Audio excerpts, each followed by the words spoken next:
इस वक्त रूस में ऊर्जा संकट है। दुनिया को तेल बेचने वाला रूस खुद तेल की किल्लत से जूझ रहा है। यूक्रेन के लगातार ड्रोन हमलों के कारण रूस की तेल रिफाइनरीज को भारी नुकसान हुआ है। इसी वजह से रूस में पेट्रोल का उत्पादन घट गया है।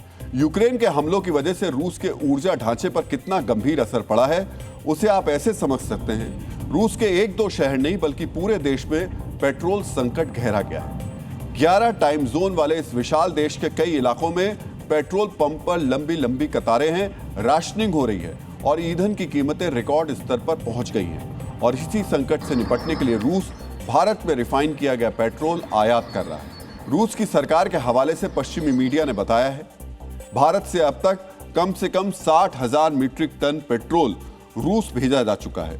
30,000 और 40,000 टन क्षमता वाले 2 टैंकर भारत से रूस रवाना हुए हैं। गर्मी के मौसम में रूस में प्रतिदिन लगभग 1,10,000 टन पेट्रोल की खपत होती है। मार्च के अंत से अब तक यूक्रेन ने रूस की 50 से अधिक तेल रिफाइनरीज, डिपो, टर्मिनल्स पर ड्रोन हमले किए हैं। इन हमलों के कारण रूस का पेट्रोल उत्पादन 2025 के 10 लाख बैरल प्रतिदिन से घटकर लगभग 8 लाख बैरल प्रतिदिन रह गया है। यानी रूस के तेल उत्पादन में करीब 17% की गिरावट आ गई है।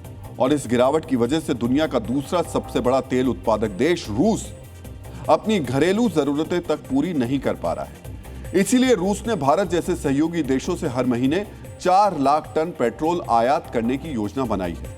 रूस की संसद ने ईंधन संकट से निपटने और भारत में रिफाइन होने वाले तेल आयात के लिए अपने टैक्स कानून में संशोधन भी किया है।